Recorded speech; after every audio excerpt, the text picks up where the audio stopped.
Okay, let's have a little bit of fun. Come on. Okay, this is going to be kind of random, but this channel. I've been trying to do a few things different. I'm gonna be in the book of Psalms. Let me show you something here. I'm starting with a little rap music. I love this song, by the way. But this is really an important one because one thing that I'm trying to do just in my own practice, and that's all this channel is me just sharing my spiritual practice with a broader audience. And I've learned that you don't really have something till you give it away. So sometimes wanting to be disciplined about sharing the things that I've learned, because there's an old saying that says the teacher learns more than the students, and you definitely guys aren't students. I don't view, but one thing is when you really want to get good at something, you teach it. In fact, I ran a finance company for 10 years. You're like, we know that, John. We know. But when I ran that company, about hang on, got this. No, this isn't my favorite part. I'll show you this. The next one's my favorite part. Hang on. I'll come to it in a second. When I ran my finance company, about the 6th year, I started hiring people. And in hiring people, I started training people. And I was never better at my job than when I was teaching someone else to do it. And because it was my own business, it was my own baby, I was very particular about how it was done. And in teaching that, there were things that I learned that I never would have learned if I had not taught. And even also when I was in the 12-step meeting, and I kept noticing that these some of these, what they called old-timers, these old-timers were just, they've been sober for 10, 15, 20 years, and they're still showing up. And what I learned is the old-timers, they were learning, they kept learning. And this one guy said something. He said, he goes, you don't really have something till you give it away. And one reason why he kept sponsoring people was that in sponsoring, he was growing in his own spiritual practice. I'm like, dude, okay, I'm going to kind of take that to the business world. And so, again, you don't really have something till you give it away. And, lately, I've been kind of going through some drama. Let's kind of, come on, we can do it. Holla.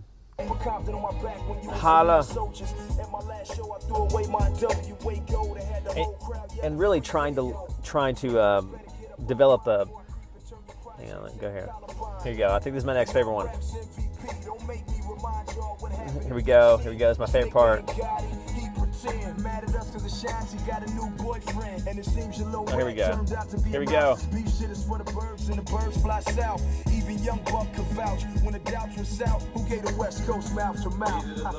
Oh man, we'll find it. The thing is learning to have new responses, basically. And lately, things have been just really, really challenging in my own life.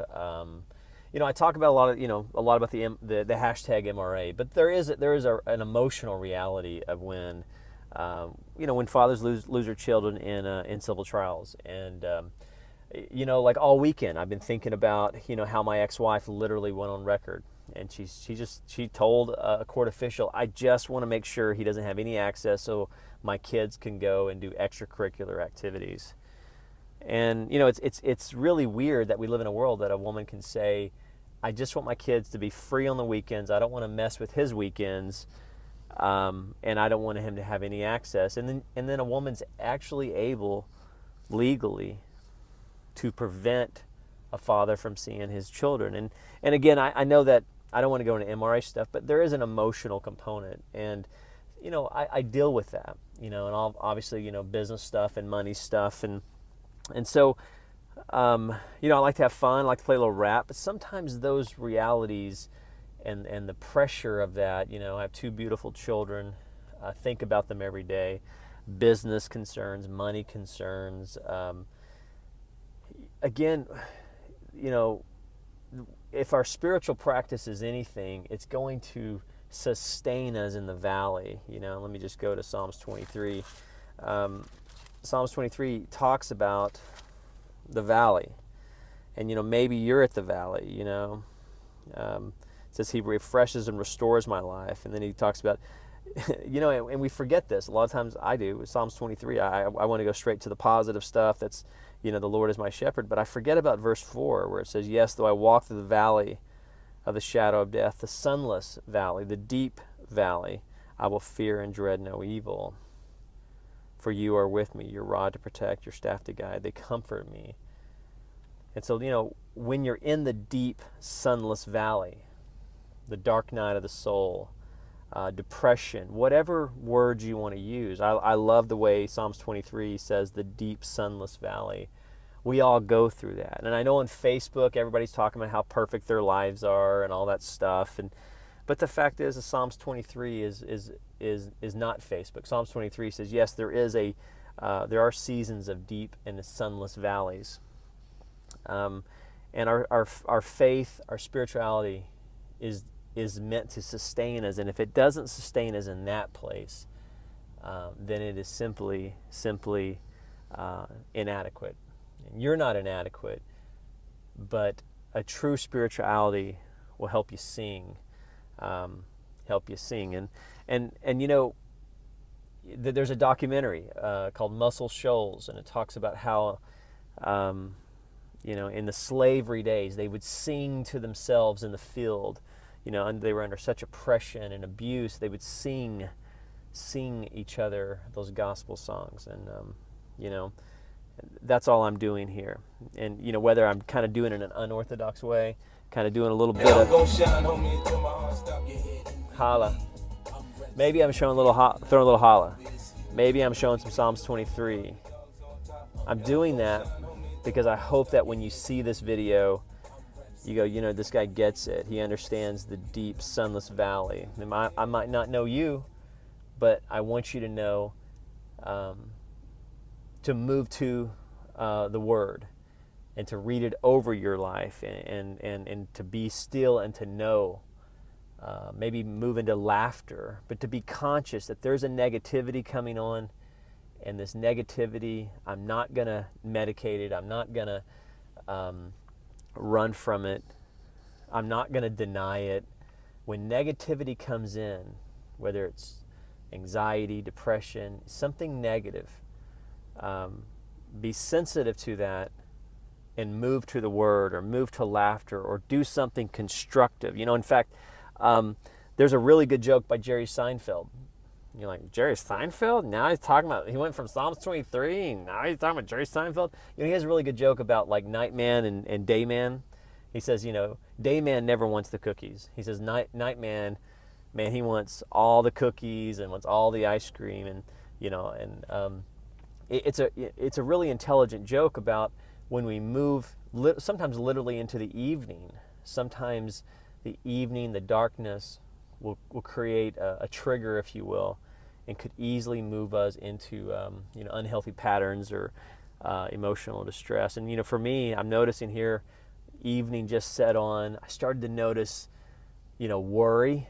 The spirit of worry comes on me, and then boom, I just had enough presence to say, get in the Word, get in the Word, and so I did Psalms 23, or I opened up to Psalms 57. That's kind of where I started. But I'm glad I found Psalms 23 because I like how it talks about the deep, sunless valley. And then I wrote down these thoughts, and this is sort of CrossFit for the soul. These are just my own. These things I heard in my own spirit. And this is the Holy Spirit that I feel like just counseling me, and I'm just writing down these things. And again, take it or leave it, discount it, debate it, whatever. But this is my own journey. So here I am, kind of in, worry was coming on me. There's a few things that I noticed that I might have wanted to. I almost reached out to somebody who, if I would have reached out to them, I just would have talked the problem. There's talking the problems, there's talking the solution. I wrote down these words. It says, how am I creating the suffering? And what story am I going back to that's creating the suffering? And that's just, I heard the Holy Spirit ask me, John, what story are you going back to that's creating or enhancing this negativity? And I wrote down, I have a story of abandonment. I have a story where, kind of the chaos kid stuff, some of the stuff from my childhood kept kind of coming up, and I realized that that's kind of an emotional pattern, that when the night season comes on, when the deep sunless valley comes on, when the worry comes on, I'm responding almost as an abandoned child would respond.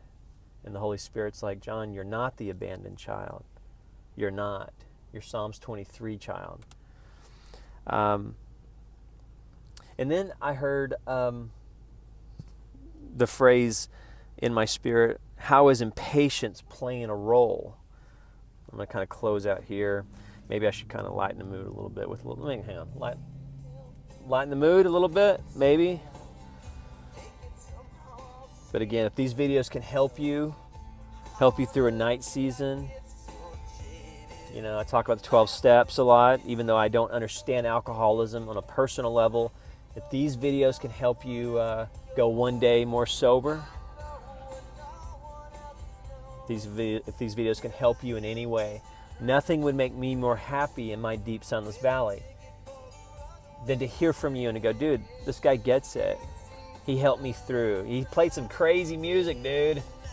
Told a joke about Kombucha Girl. Dude, if I can help another human and light one person's life, make one person laugh, one person happy,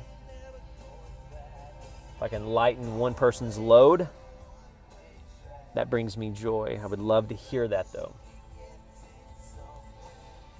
So he shall call upon me, and I will answer him. I will be with him in trouble. I will deliver him and honor him. Now, these are just promises. You don't have to feel them. They're promises. I've never, ever, ever felt the First Amendment. I've never, ever had the Second Amendment. I've never felt it. But you know what? The First Amendment is a right. It's a right that I'm given. These are promises. These are the rights.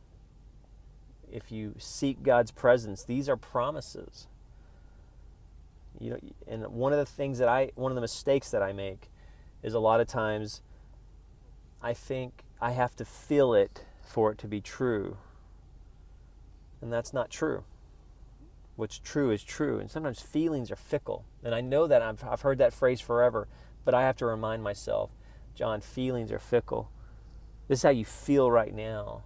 You're not the abandoned child. And the promise is Psalms 91, and read that over your life. His truth and his faithfulness are a shield and a buckler. And I'm going to close out, where God was talking about a virtue that I believe personally that every person has one or two virtues that they chronically struggle with.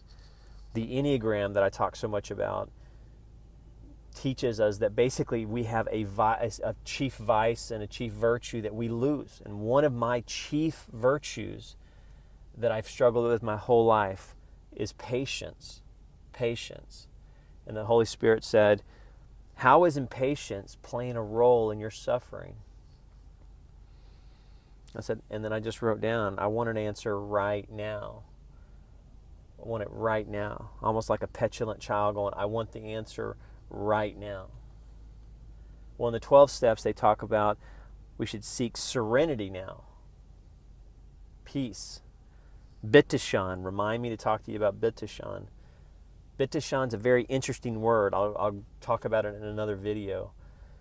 Bitachon. We should seek serenity now. And then out of that serenity, that's when we start playing in the sandbox and making decisions. Okay, I'm going to wrap this video up. And I hope this helped you. Because, the deep sunless valley will sometimes come upon you in the nighttime. The night seasons, baby. All right. Love to hear from you. Americana417 at gmail.com.